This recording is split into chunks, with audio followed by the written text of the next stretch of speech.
The Viking Age has never been more popular.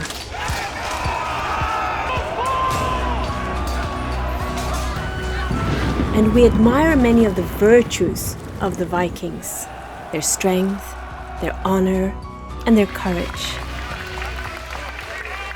But would we really like to live in a society where those were the main values that shaped the culture? I'm now in Borre, which is on the shores of the Oslo fjord. And every summer, people gather here to celebrate and to remember the Viking Age. People come to sell their beautiful crafts.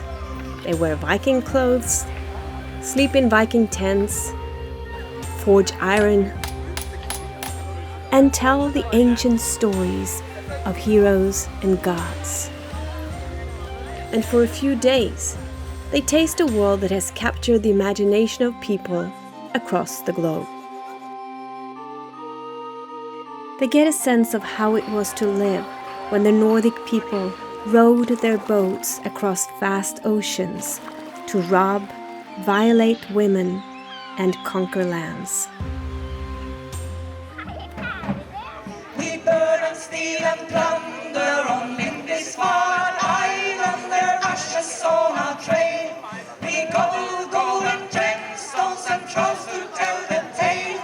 We fill our ships with treasure and ride some rocks for pleasure and drink of Borre ale. Of course, most Vikings lived quite peaceful lives, like these, preoccupied with daily tasks and living close to nature and each other.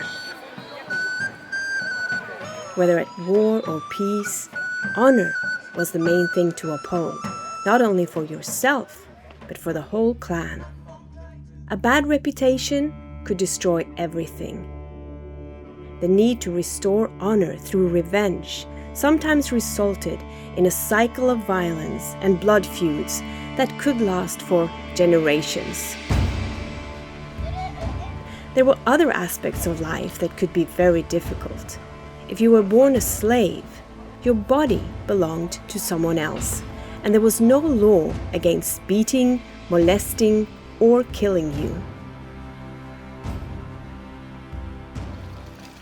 If you were a handicapped baby, you would most likely be put out into the forest to die. There was no law against forced marriage, and only women were expected to be faithful. It was a hierarchical society where the weak had few rights. The Norse believed that their fate was already decided, yet they sought the gods' favor through sacrifices, usually animals, like horses. Sometimes, according to historical records, even human beings. Blood sacrifices could appease the gods, bring fertility and victory. But even the gods were subject to fate. The one-eyed god Woden knew that Ragnarök was coming. One day the world would burn, the gods would fall, and a new day would dawn.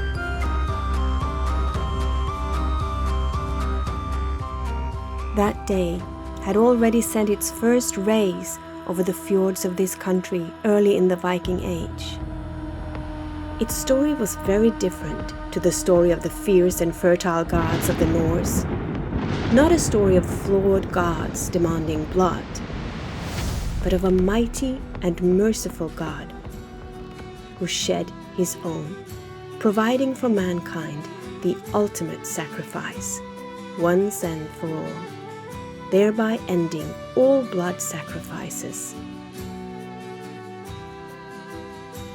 If you had lived as a Viking, would you have welcomed that message? Or would you have sought to preserve the old gods? Did Christianity really destroy Viking culture? Or did it transform something that was already ripe for change? In my next video, I will explore how the Christian worldview worked its way into the hearts and minds of the Vikings, and shaped the nation of Norway. If that interests you, subscribe and join me.